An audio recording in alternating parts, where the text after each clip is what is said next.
No, not so short after all. In fact, first of all, of course, I needed to thank you very much, all of you, for coming here, and even more. The picture was you. The preceding picture was yeah, you. The picture was me. The graduation, yes. Okay, so on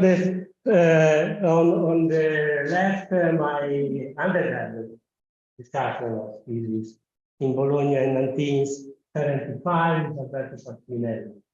And on the right is my background graduation committee, and with people that Steve will know. And I was there on my right, and then James Terraria, and Don Brown, Jerry Levinson, and so on. And that was in 1989.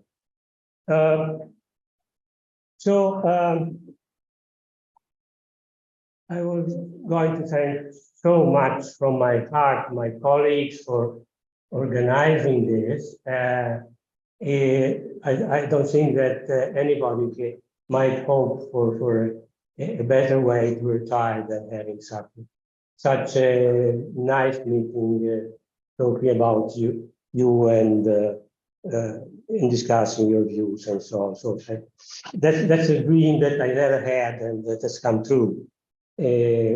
So I hope that everybody else who's not retired yet will have the same here. And now in particular, my elder colleagues, that is Gino and Enzo, who have been, let me say, my bosses for these years in Urbino, but very, very supportive and friendly bosses, beside the philosophical discussion, and all the other colleagues here, and everybody here, because I think that in our life, seldom, if ever, what one does or achieves good or well done is to be credited exclusively to one's own effort. It's always also due to all the support and interaction with the other people. And this is so much more true in philosophy, of course. And this is true for practically everybody coming here. In fact, there are two persons who have been, strictly speaking, my teachers here, Steve and Ilka, and all the rest of you who have been my teachers, not in the strict sense, but in the sense that I learned so much from discussion. So I've seen that by now you know a lot of my idea, a lot about my ideas. People have been talking very clearly and very exactly about my ideas, my work, but perhaps you don't know so much about their development. And perhaps even my Urbino colleagues don't know so much. And that's why Pierluigi asked me to talk about. Well, in particular, I was forgetting Pierluigi was the motor of this organization. And so is to be thanked for this very particular reason and the people who cooperated everything which you are seeing around here. So that's also. And Pierluigi suggested me to talk about this, so that I'm trying to do. Unfortunately, retirement is like academic death, and one is dying. What one does, one confesses one's own sins. So I'm going to confess one thing, that in my youth I've been an anti-realist. And effectively, looking from a distance, the development of my ideas in both terms may appear like development from anti-realism to realism. But at a closer look, things are a little bit more nuanced, because certain doctrines by Quine, Kuhn, Putnam which are valuable because they offer a more concrete and problematic picture of knowledge and science and language. These doctrines originally I identified with, I held these doctrines because I didn't think that they were as anti-realist as they actually were. And in the long run, I've come to criticize them because I thought there was no need to be as anti-realist as they actually were. So this perhaps explains the moderate version of my present day realism.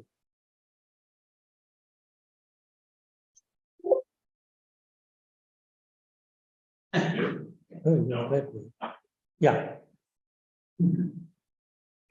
So as an undergraduate in Bologna, I studied philosophy of science with Alberto Pasquinelli, who was a student of Carnap, who taught logical positivism as the orthodox view in philosophy of science. Soon, however, I began to look at some alternatives like Popper, Kuhn, and Quine. In 1975, I wrote this laureate dissertation on the interplay of language and knowledge in Quine. And I accepted Quine's conjunction of strict empiricism with holism, his rejection of epistemological foundationalism and of intentions, his criticism of the distinction between analytic and synthetic, and between factual and linguistic questions, and his naturalization of epistemology.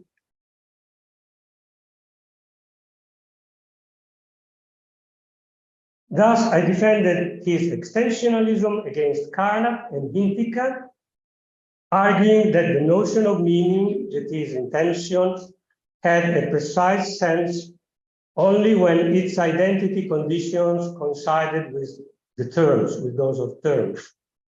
And that when comparing two theories, meaning variance can be overcome only pragmatically by approximation, and as long as theories are not radically different.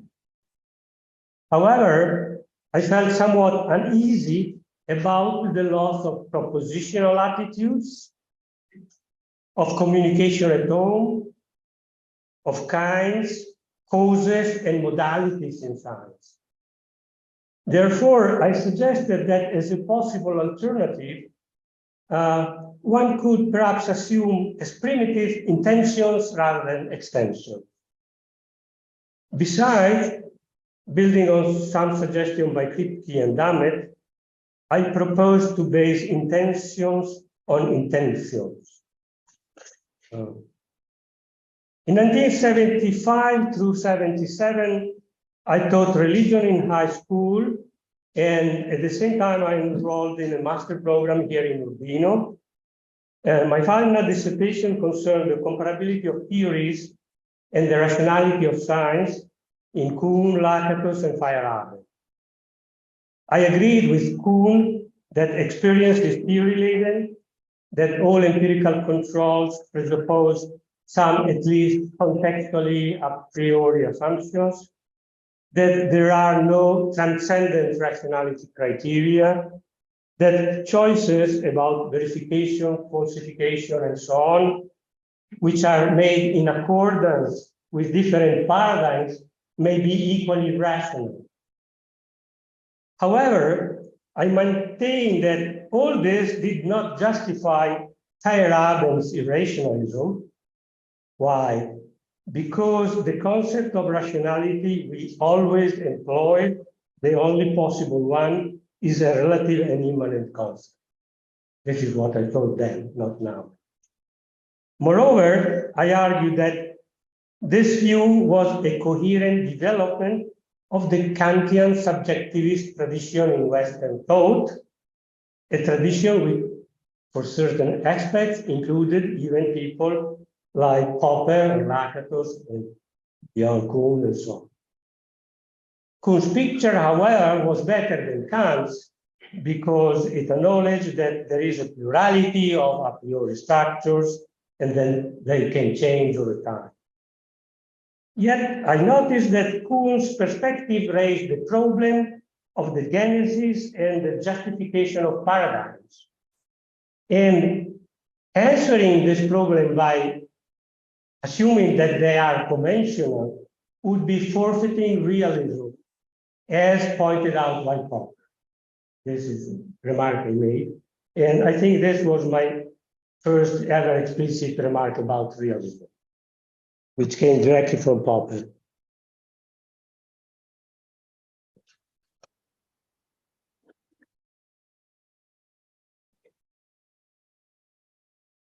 In the new philosophies of science of Kuhn, Feyerabend, and some others, one can distinguish two main themes with three actual or potential anti-realist consequences with which I have then come to deal through my work. First theme, the connection of the doctrines of incommensurability, of the internal nature of empirical controls and of rationality, and the theory-ladeness of observation. These doctrines threaten to entail, on the one hand, number one, that science is non-empirical and non-rational. And on the other hand, number two, that knowledge is phenomenological and relative. That is epistemic relativism, or you also can call it metaphysical or gnosiological anti-realism. That is idealism or constructivism of some sort. This extends beyond science. This goes to knowledge in general. Second main theme was the pessimistic meta-induction, of course, in the work of Kuhn, from which there follows, or there might follow, that there is no truth nor progress in science. That is to say, scientific anti-realism. So this is the third anti-realist concept. Then from 77 to 79, I was on a scholarship in Helsinki with people like Erik Stenius, von Ritter, Intica, Saarinen, von Plato, and they were philosopher language above all, and so I continued to reflect on the problem of intentions. They were intentionalists also, so that was important. And eventually, over the years, I have come to fully accept intention as well as synonymity and analyticity, which are rejected by Quine. And as far as philosophy of science, there I met Tuomela, Rantala, and Ilka. And that's where perhaps my work tilted toward philosophy of science more than philosophy of language. In particular, I followed a very nice ongoing seminar by Tuomela and discussed with Ilka various times. And in that time, I read Wolfgang Stegmüller's The Structure and Dynamics of Theories, which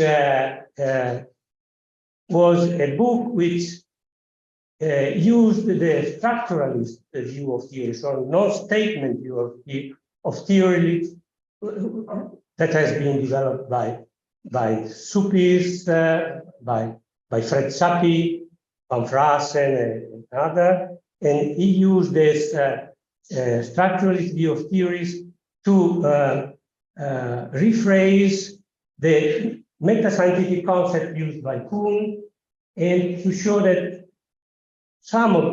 most of those concepts made full sense, like the concept of paradigms or normal science and so on. But at the same time, his aim was to show that using the structuralist rephrasing of theories, we can trace reduction relation among successive theories, so we can compare theories effectively, so we can overcome theory and commensurability. So basically, the idea was the incommensurability problem derived from a purely linguistic conception of scientific theories.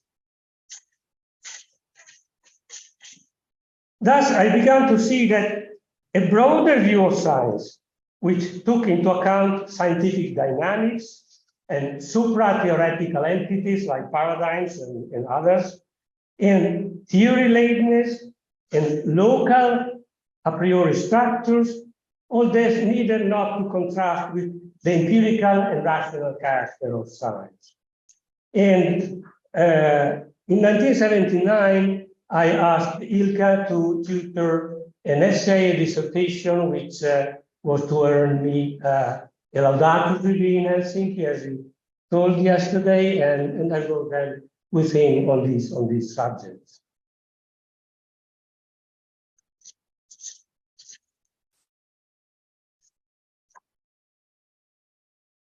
And then I made further progress on this direction, and I went to the University of Maryland in 1980. Originally, I went there precisely because I wanted to study with Fred Sappi, and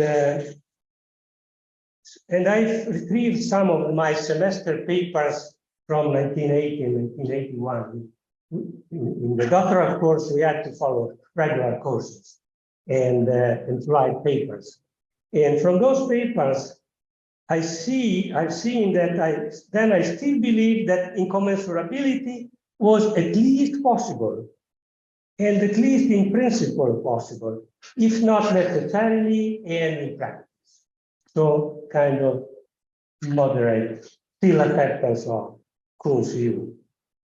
But then I also read this really masterpiece work by Fred Sappi, which is the big book, The Strata of Scientific Theories, and that's a real gold mine where I learned a lot of information, first of all, about logical positivism, then about the new philosophies of science, but then also about a third age, a third phase of the discussion, which was then currently going on, that is people like Lactose himself to begin with, but then Putnam, Hutchinson, Harold Brown, Thomas Nichols, Loden, for some respect, Lindsay Darden, Dudley Shapiro, and they were offering a more balanced view of science,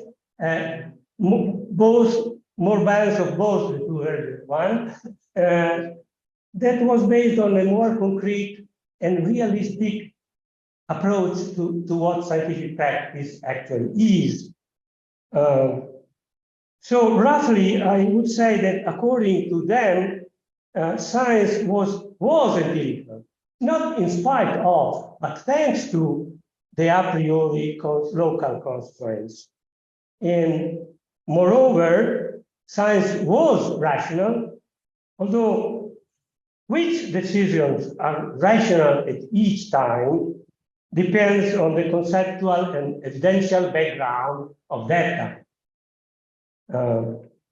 And the nice thing is that Dudley Shapiro was teaching and following his course, and that was of great importance for me in rounding up this understanding. And other helpful readings at the time have been Marcello Pera's Apologia del Metodo, Aronson's Realist Philosophy of Science, and later on, perhaps Kosso's reading the Book of Nature, and things like that. Also, again, I learned from Putnam, for instance, that incommensurability was the consequence of a descriptivist conception of meaning and reference, which in fact at that time meant verification, and a conception which paradoxically was shared by both the logical positivists and their opponent, the new philosophers, science. So if you get rid of that, then perhaps you can steer the right middle course in between the two positions. So I finally realized that the anti-realist consequence number one of Kuhn's philosophy, that is to say, non-rationality, non-empiricity of science, could be overcome.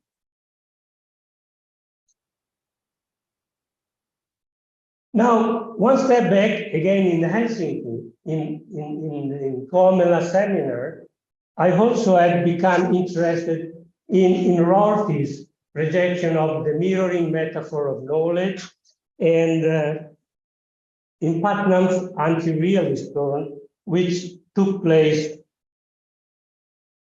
about 1975-76.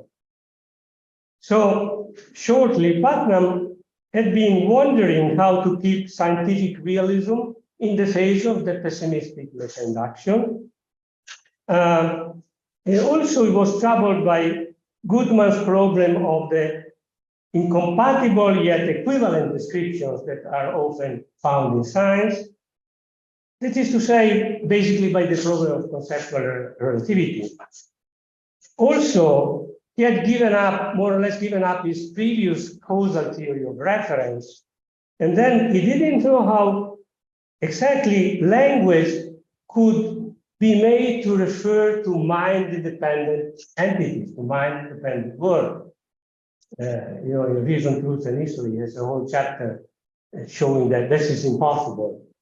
So he had some wavering in those years, but then finally he came to conclude that the only way to preserve truth, reference, and scientific realism was to adopt as a basis Dametian verificationism, which, by the way, is much more radical than the neo-positivist verification. And then in that way, those realist notions could be reconstructed as internal to one framework.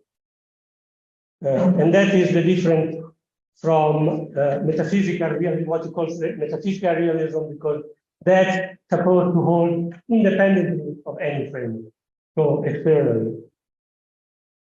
Now, I instinctively like his new view because it somehow included Quine's holism, Kuhn's epistemic pluralism, and of course Kant's role of the a priori. However, it wasn't completely clear to me what radically idealistic and relativistic consequences all this could have.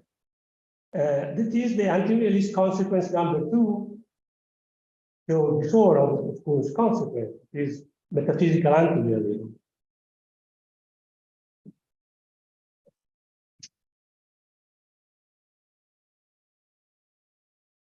In fact, I hadn't even realized the extent to which these authors themselves, starting with Kant himself, actually embraced these consequences. They were not just potential consequences, but they are actual consequences for Kant and for Kuhn and for Putnam. So I like this Kantian flavor. And one day I was talking to Hintika, I mentioned this, and he's like, well, you should read C.I. Lewis' Mind of the World Order, because there it talks of how the mind gives order to the world. And I did that, it was really interesting.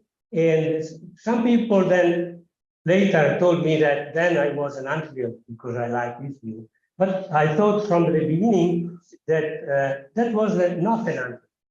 It was realist after all. So at that point, however, I started to defend Putnam's so-called internal realism by arguing that conceptual pluralism, holism, and the a priori did not entail subjectivism and relativism. But little by little, as I understood it better, I realized that that was actually a form of metaphysical anti-realism.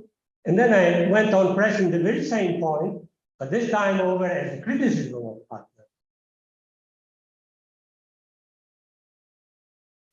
So I was then roughly halfway in this realization when I arrived at Maryland in 1980, and in certain semester papers, again, in 1981 and 2, I began to develop a sort of sophisticated metaphysical realism. That is the idea that although there are alternative conceptual schemes, each one of them can reveal a certain aspect of reality. And once a conceptual scheme is fixed, the claims that are made within it can be absolutely objectively true or absolutely objectively false, depending. And there also I subscribe to truth as correspondence, and to the mirroring metaphor of knowledge. Of course, it's only a metaphor, it has to be spelled out correctly, and to scientific realism.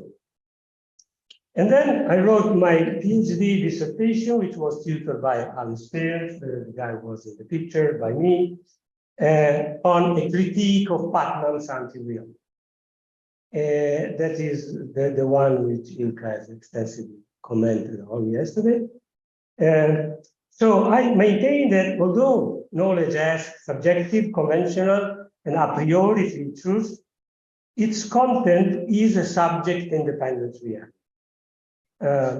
I also argued that since Putnam's internal realism had that radical verification basis, not only it forfeited objectivity of knowledge like Kant and Kuhn, but it preserved scientific realism only nominally. Putnam thought it did, but it actually did not.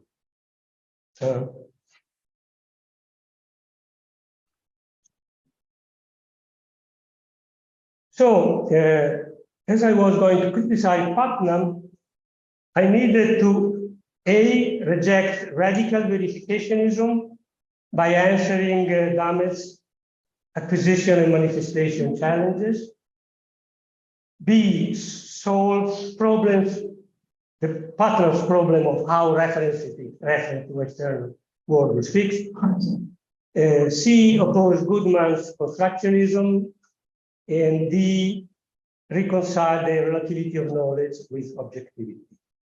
And I tried to carry out this task in that dissertation, but I think I completed task C and D only in my later doctoral dissertation in Florence in 1992. Now to spend one more word on this, I have grappled for a long time with the problem of fixing intentions and reference. But in the end, I now think that the solution to both problems can be found if we solve Wittgenstein's problem of following the rules, which is surprisingly similar to Quine's and Putnam's arguments for the indeterminacy of reference, and also to Goodman's new riddle on induction. And by the way, I think that I first heard about Goodman's new riddle from Steve here. One of the many things I heard. Now, my view is that the absurd consequences of these arguments show area reduction, show that there must be a wrong premise at their root, a shared, one shared wrong premise at their root, which in fact is nominalism. And because it's impossible to explain why computation, root following a rule, mathematics, for instance, induction, and linguistic representation, linguistic communication work, unless one abstract entity that is universal exists, and two, the human mind can distinguish them and grasp them. Without this, you can explain, I would say, anything in science and if you grant this, then things fall into place more or less. At one time, later on, I sent to Putnam a copy of my dissertation, but unfortunately, I didn't get any feedback. I guess it was a very, very man. But in his Dewey lectures in 1994, he largely, it is well known, recanted his anti-realism and he shifted to a position which was much closer to the one I held in my dissertation. Of course, I don't think that was a reaction to my dissertation, which perhaps I never got to read, but it was a natural conclusion of his ongoing development. Then, in 1987 through 1991, I was awarded a new doctoral scholarship in Florence, which more or less I used as a postdoc. But then I still discussed the dissertation. That was the title, translated title was Conceptualizations and the Knowability of the World, a Defense of Metaphysical Realism.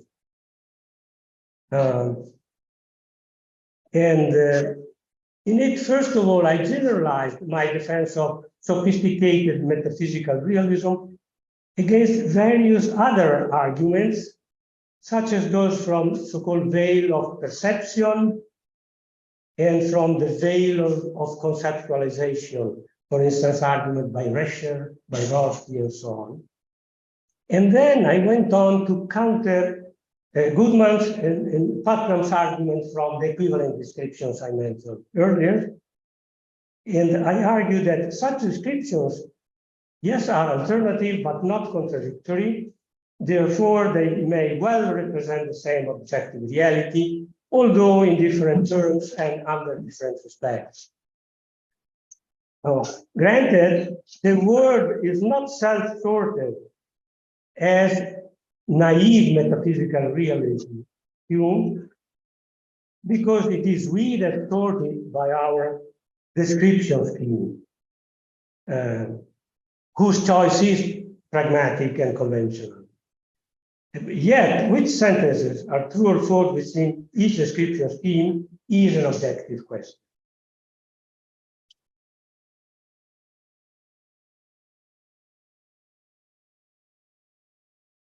Now, the point is that Goodman and Putnam had already considered this kind of defense of sophisticated metaphysical realism, but they had objected that there are so many possible description schemes that one and the same sentence may turn out to be true in one and false in the other description. And there is no sentence which is true within all possible schemes or description. Therefore, we cannot tell how the world is in itself, and the world in itself is well lost, as Goodman said. For instance, since the position and motion are relative concept, the sentence, the sun orbits the Earth, is false within our present conceptual scheme, but it is true, well, at least ordinary people conceptual scheme, but it is true within a scheme which instead takes the Earth as the origin of the spatial coordinate. And the same happens for all the alternatives ways of subdividing and grouping entities, the alternative ontological categorization, for instance, categorizing something as an object or as a property, fine as these examples, for instance, or different projection schemes like geographic projection systems, different measuring units, and so on. So what was my reply? It was that when the same sentence has different truth values within different schemes, this is because in each different scheme, it expresses a different proposition. Therefore, what it says in one scheme is compatible with what it says in the other, and the truth of proposition is not relevant. For instance, when the sentence says the sun orbits the Earth is used in one scheme, it actually expresses a proposition more or less that the sun orbits the Earth within scheme 1, but when it is used in the other scheme, it expresses the proposition sun orbits the Earth within scheme 2. And so now, in order to make these points, I also had to, I did the same, the scheme content distinction, which has been famously attacked by Davidson, and also the distinction between sentence and proposition, and between linguistic and factual questions that are attacked by Quine. So in 1992, I finally settled my old account with both Quine and the anti-realist consequence too of Kuhn's philosophy, subjectivism and relativism. However, having done this, I realized that in that way, I had only countered two powerful arguments against metaphysical realism, that is, one, radical verificationism, and second, conceptual relativism. That is, I had shown, at least to my own satisfaction, that it is not impossible for us to know the world in itself. But I had not yet offered any positive argument for it. Do we? We don't. How can we show that? So I had only negative arguments, anti-realism. For instance, the skeptical challenge was open. Does the external world exist at all? And if it does, our representation of it are correct or are radically distorted by a brain in vat-like mechanism, or simply by the inadequacy of our cognitive system.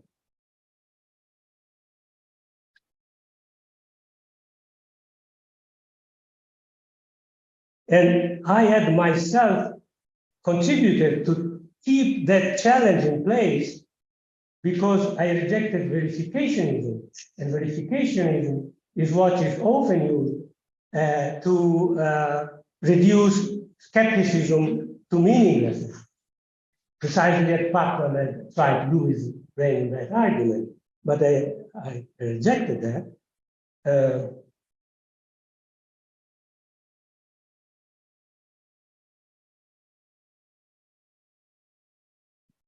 Besides, I knew that if I was going to offer such positive argument, then I would have to go on the ground of metaphysics, which is a very dangerous ground, insidious ground, and I didn't know how to offer synthetic argument for synthetic claims in metaphysics. So what I more or less decided to do was to find out how scientific realists argued for their realism and see whether there could be anything similar to argue for metaphysical realism. And perhaps semi-consciously, I was assuming that the methods and standards in philosophy of science might be, if not scientific, at least science-like, so safer than those of traditional metaphysics. And this is how I started to work on scientific realism. Since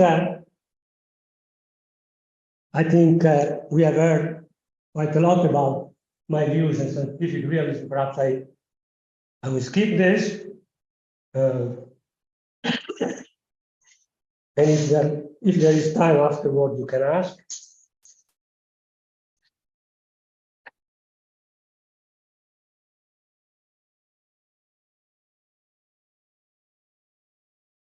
So eventually, I thought that basically the same kind of argument that can be used to support scientific realism, that is the novel argument, can be employed to support metaphysical realism.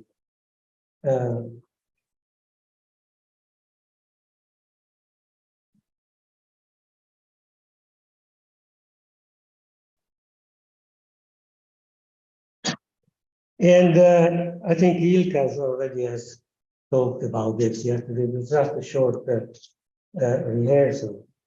So when we look at the world, our perceptual contents are regular.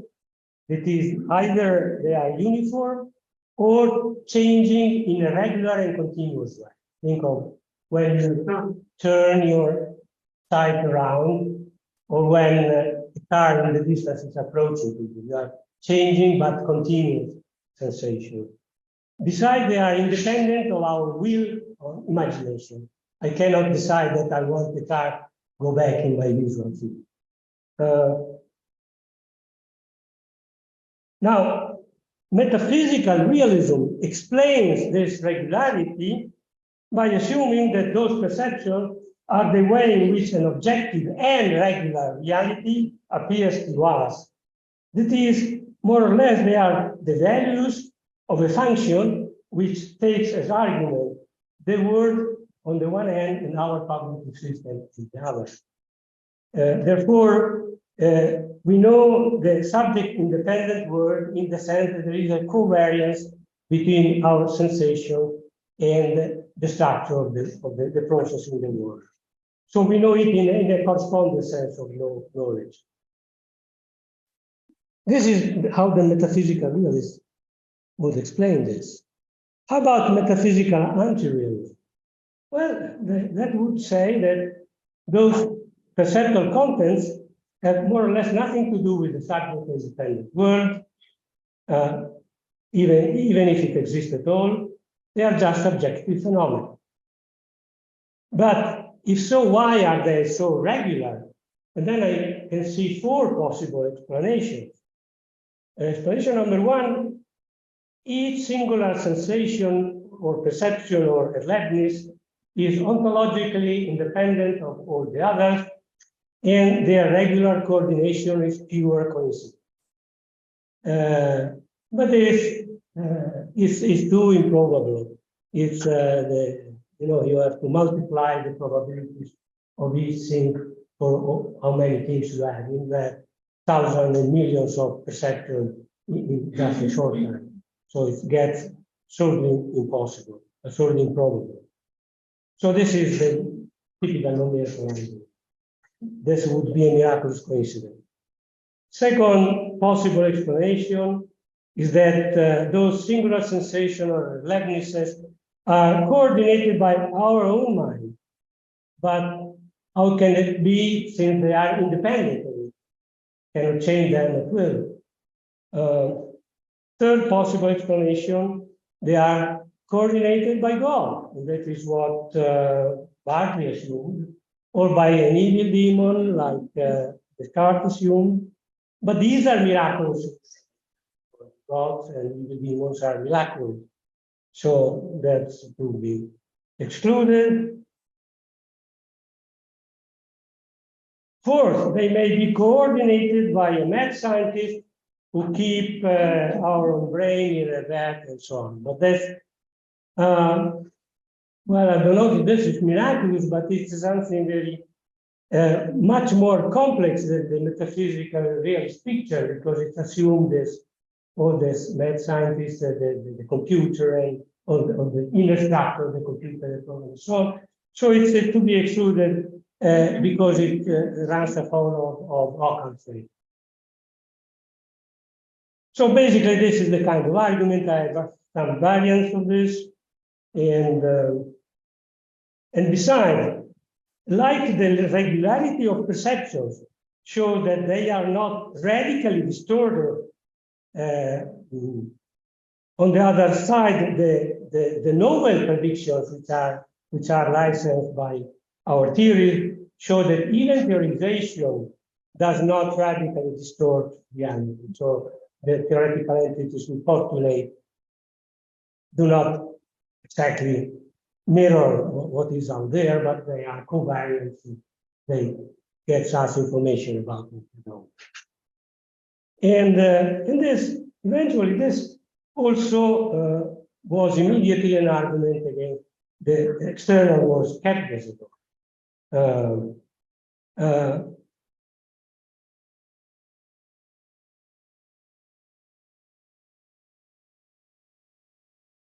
In fact, my anti-skeptic strategy is not arguing that skeptical scenarios are impossible and or the skepticism is meaningless, as Putnam did,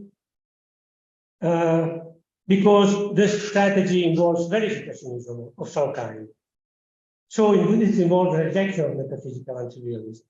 And in fact, as Putnam himself remarks, the price of holding metaphysical realism is acknowledging the possibility of the skeptical scenario. That is acknowledging the meaningfulness of skepticism. Now, unlike him, I am quite willing to pay this price. We should be happy to pay this price because I think, as Alistair first pointed out to me, the fact that skepticism is meaningful does not mean that it is true. That skeptical scenarios are possible does not mean they are real. And my argument is basically that yes, they are possible, but astronomically improbable, or if you will, they are logically possible, but practically impossible.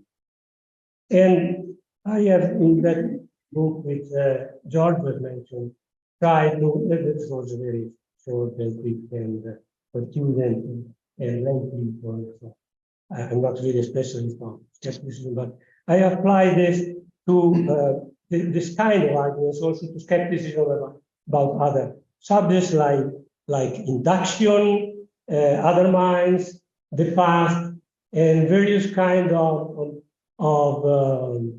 skiing hypotheses like the idea that we have never been on the moon, or that vaccines are the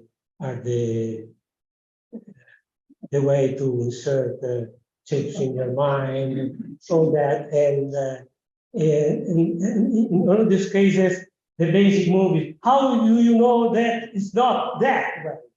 And then the reply comes just like for you and skepticism. Okay, so thank you again.